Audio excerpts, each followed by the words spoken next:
Hello views, welcome to our channel. ఈరోజు మనతో ఉన్నారు మ్యాజికల్ మంజుల గారు. మ్యామ్తో మాట్లాడతాం. Hi ma'am. Hi Virat. Ma'am, జనాలందరూ ముఖ్యంగా ఆడియన్స్ అందరూ ఇబ్బంది పడే ఒక మెయిన్ థింగ్ బ్రహ్మ విద్య అయి ఉండొచ్చు. అంటే ఈ సబ్జెక్ట్లో చెప్పే విషయం గురించి మాట్లాడతాను. ఫస్ట్ ఆఫ్ ఆల్ హ్యాపీగా ఉంటే, ఆ వైబ్రేషన్లో ఉంటే మనీ అనేది కానీ వేరే మనకు కావాల్సిన విషయాలు కానీ మన దగ్గరికి వస్తూ ఉంటాయి. కానీ పీపుల్ నమ్మేది ఏంటి అంటే, నా దగ్గర మనీ ఉంటే, నా దగ్గర ఫైనాన్షియల్గా నేను స్టేబుల్ అయి ఉంటే, నా దగ్గర రిలేషన్స్ ఉంటే, అంటే నేను అంతా బాగుంటే అప్పుడు హ్యాపీగా ఉంటాను. అది ఎలా ఉంటుందంటే హ్యాపీనెస్ వర్సెస్ మనీ అన్నట్టు ఉంటుంది అనమాట. హ్యాపీనెస్ అండ్ మనీ అని కాకుండా హ్యాపీగా ఉంటే మనీ వస్తుంది, అంటే మనీ ఉంటేనే హ్యాపీనెస్ వస్తుంది అని దాంట్లో ఉంటారు. ఈ చైన్ బ్రేక్ అవ్వదు అనమాట, వెళ్తూనే ఉంటుంది. ఇద్దరు మనుషుల మెదడులో చెప్తాను నేను, ఇదంతా హ్యూమన్ బ్రెయిన్లో అందరూ కూడా ఇలాగే ఆలోచిస్తుంటారు ఎక్కువ మంది. నా దగ్గర మనీ ఉన్నప్పుడు నేను హ్యాపీగా ఉంటాను, లేదా నేను హ్యాపీగా ఉంటే మనీ వస్తుందని చెప్పేదేమో కోచెస్ చెప్పే పద్ధతి. ఇది ఎలా బ్రేక్ చేయడం, దీన్ని ఎలా బ్రేక్ చేసి రైట్ ప్రాసెస్ లోకి ఎలా వెళ్ళాలంటారు? డాక్టర్ సచిన్ రాజ్ అత్యాధునిక వరల్డ్ క్లాస్ ఫిజియోథెరపీ ట్రీట్మెంట్ తో అన్ని రకాల నొప్పులకు శాశ్వత పరిష్కారం. Let's understand the basics. ఎందుకంటే నేను నా క్లాస్లో ప్రతిసారి మనం చెప్పేది ఏంటి అంటే, మనకి మెయిన్ ఫండమెంటల్సే అర్థం కావట్లే. అంటే జీవితం అంటే ఏంటి, జీవితం ఉండే ఒక అర్థం ఏంటి, అసలు జీవితం కరెక్ట్గా ఎలా బ్రతకాలి అనే విషయమే మనకి ఇటువంటి బేసిక్స్ తెలియకుండా మన జీవితంలో ఎంతో కష్టాలు అనేది పడుతున్నాం.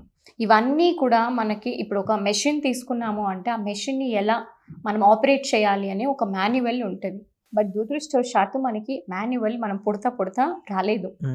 కానీ గుడ్ థింగ్ ఏంటి అంటే, మనకి ఆ శ్రీకృష్ణ భగవంతుడికి మనం ఎంతో కృతజ్ఞతలు చెప్పుకోవాలి. ఎందుకంటే మనకు భగవద్గీతలో అన్నీ చెప్పారు.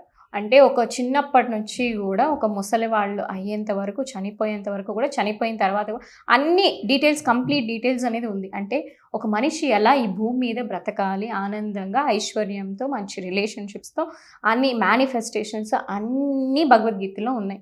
కానీ ఎంతమంది చదువుతున్నారు, ఎన్ని ఇళ్లల్లో చదువుతున్నారు, అసలు భగవద్గీత అన్న వాళ్ళ ఇంట్లో ఉందా? సో ఇటువంటి మనం ప్రశ్న వేసుకోవాలి. ఏంటి, ఆల్రెడీ ఉండే విషయాలు మనకు తెలియదు, తెలుసుకోవాలా అనే ఒక ఆలోచన కూడా ఉండదు. సో ఇప్పుడు ఎవరైతే చూస్తున్నారో దే ఆర్ యాక్చువల్లీ కంగ్రాచ్యులేషన్స్, మీరు ఏదో తెలుసుకోవాలని వచ్చారు and I'm happy for that. So ఇప్పుడు మనం బేసిక్గా తెలుసుకుంటాం. ఇప్పుడు ఒక చిన్న పిల్లవాడు ఉంటాడు. పిల్లవాడు తనకి తెలిసింది ఒకటే ఏంటి, ఏదర్ ఏడవడం, నవ్వడం. ఏడ్చడం అంటే ఎందుకు ఏడుస్తాడు? బాధ కలిగింది కాబట్టి. ఆకలికి ఏడుస్తాడు, లేదా నొప్పి ఉంటుంది, మేబీ పొట్ట నొప్పి ఉంటుంది, తలకాయ నొప్పి ఉంటుంది, జ్వరం వచ్చి ఉంటుంది, ఏడుస్తాడు. అది మనం ఏదో ట్యాబ్లెట్ ఇచ్చో లేదంటే దగ్గర తీసుకున్నామో అంటే తగ్గిపోతుంది. సో హీ విల్ స్మైల్, అంతే కదా బేబీకి. లేదా వాడు ఆకలికి ఏడుస్తాడు, పాలు ఇచ్చామంటే కామ్ అయిపోతాడు. అంతకుమించి ఏమైనా ఉందా ఎమోషన్? ఏముండదు. సో అంటే తను నవ్వడానికి ఊరినే అలా నవ్వుతాడు. ఇలా అమ్మని చూసి నవ్వుతాడు, నాన్నని చూసి నవ్వుతాడు, చుట్టాలను చూసి నవ్వుతాడు. తనకి ఎవ్వరూ లేకుండా తను ఇలా చూసి హ్యాపీగా నవ్వుకుంటాడు ఉయ్యల కళ్ళు వేసి. అంటే ఇక్కడ ఆ పసిపాపకి ఏమన్నా ఒక కండిషన్ ఉందా? ఓకే, నేను డబ్బుల్ని పచ్చ నోట్లు చూస్తే నేను ఆనందంగా ఉంటాను, బంగారం చూస్తే నేను ఆనందంగా ఉంటాను అనేది ఏమైనా కండిషన్ పెట్టుకున్నారా? లేదు, అవంటే కూడా తెలియని. It's a natural state. Happiness is a natural state. అదందరికీ మనకు అది ఒక పొందిన ఒక వరం అని చెప్పుకోవచ్చు భగవంతుడి నుంచి. నవ్వడం అనేది, ఆనందంగా ఉండడం అనేది. దానికి నువ్వు కండిషన్ ఎందుకు జోడిస్తున్నావు? నీకు అర్థమవుతుందా? Are you getting it? డబ్బు ఉండడానికి, ఆనందానికి నువ్వు కండిషన్ పెట్టుకుంటున్నావు ఎందుకు? కండిషనల్ హ్యాపీనెస్ ఇది ఉంటే నాది వస్తుంది అన్నట్టు. సో ఇప్పుడు అంటే ఏంటి, నువ్వు డబ్బు లేకుంటే ఆనందంగా ఉండొద్దా? నువ్వు ఆనందంగా బ్రతకొద్దా? తిండి తినొద్దా? మంచిగా నిద్రపోవద్దా? నువ్వు ఇలా ఉండట్లే, ఏడుస్తూ కూర్చున్నావు, అన్నం తినట్లే, నిద్రపోవట్లేదు, డబ్బులు వస్తుందా? రావు కదా. మరి అలాంటప్పుడు ఇది ఫ్రీగా ఆనందం పడడం అనేది ఇట్స్ ఫ్రీ ఆఫ్ కాస్ట్. దీనికి ఏమి డబ్బులు ఛార్జ్ ఎవరు చేయట్లేదు కదా. See we need to use our brain. నిజంగానే మన ఇంత చదువుకున్న తర్వాత కూడా మనకి విచక్షణ జ్ఞానం అనేది ఎక్కడ పోతుంది అని ఆలోచించే ఆవశ్యకత ఇప్పుడు వచ్చింది. మనకి ఇటువంటి సింపుల్ థింగ్ కూడా మనకు అర్థం కాకుండా డబ్బు ఉంటే నేను ఆనందంగా ఉంటా. ఓకే, వాట్ ఇఫ్ డబ్బు లేదంటే? అన్ని సందర్భాల్లోనూ డబ్బు ఉంటుందా? అన్ని సందర్భాల్లోనూ మనకి ఇష్టం వచ్చినట్లు అందరూ మనతో ప్రవర్తిస్తారా? అన్ని సమయాల్లో కూడా మనల్ని జనాలు ప్రేమిస్తూనే ఉంటారా? అన్ని సమయాల్లోనూ మనకు బిజినెస్లో ప్రాఫిట్స్ వస్తూనే ఉంటుందా? రాదు. ఇది వాస్తవం, అవునా కాదా? అంటే ఇది ఈ విషయాలు నువ్వు తెలుసుకోలేనప్పుడు అంటే ఏంటి, you are missing most of your life. మనం పెరిగే విధానం ఏదైతే ఉందో అది ప్రాపర్గా రాంగ్ వేలో అబ్సల్యూట్లీ.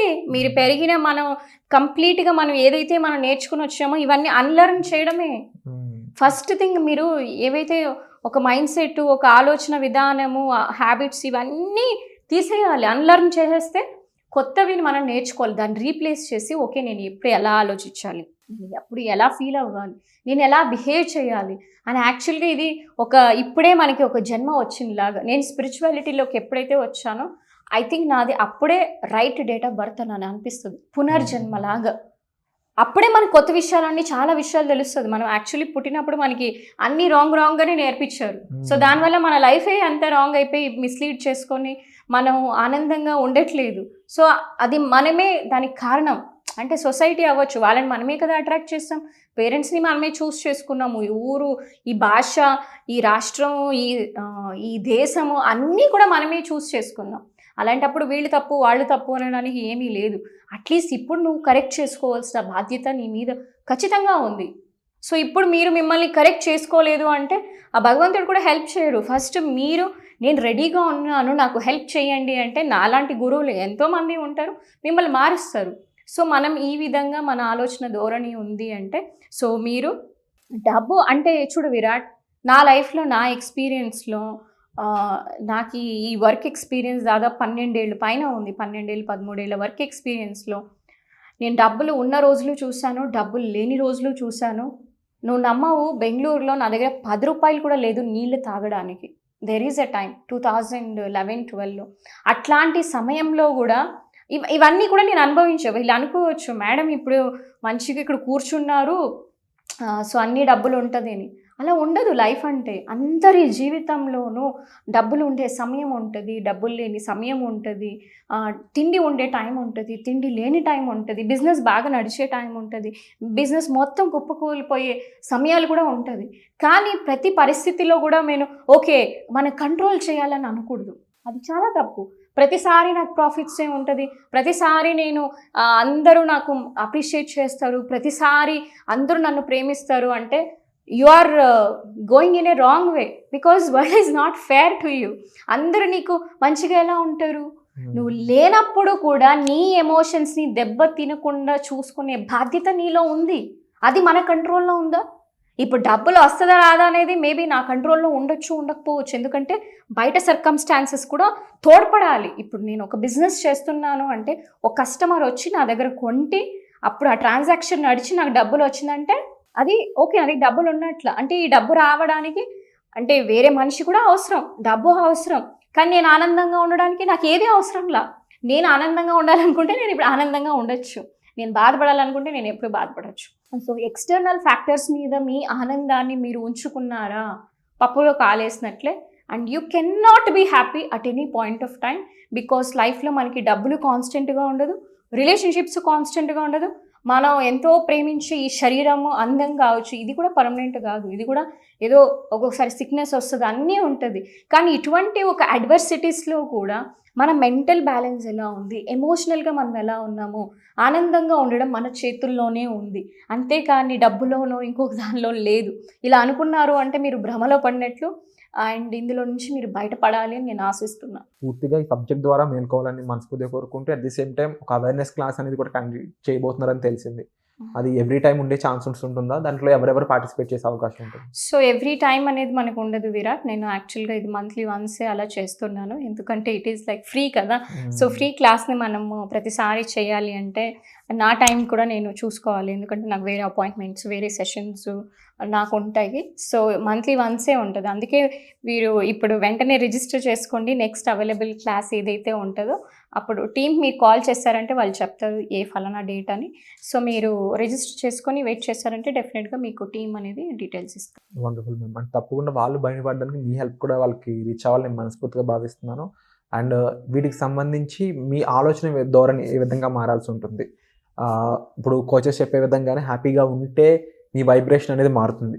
లేదు మా వైబ్రేషన్ మేము మార్చుకోలేకపోతున్నాం అనుకున్నప్పుడు ఒక గురువు సహాయం ఎలాగైనా పడుతుంది. కాబట్టి ఆ గురువు సహాయం కోసం మ్యామ్ అవేర్నెస్ ప్రోగ్రామ్ అనేది క్రియేట్ చేయడం జరిగిందనమాట. ఈ క్లాస్లో మీరు ఫ్రీగా పార్టిసిపేట్ చేయొచ్చు. బట్ అలా పార్టిసిపేట్ చేయాలంటే మీరు కింద ఇచ్చిన కామెంట్ సెక్షన్ ఇచ్చిన గూగుల్ ఫామ్ ఏదైతే ఉంటుందో అది ఫిల్ చేయాల్సి ఉంటుంది. సో దీనికి సంబంధించిన వివరాల కోసం మీరు డిస్ప్లే అవుతున్న నెంబర్స్ కాల్ చేసి ఇన్ఫర్మేషన్ తీసుకోవచ్చు. So thank you so much ma'am. Thank you.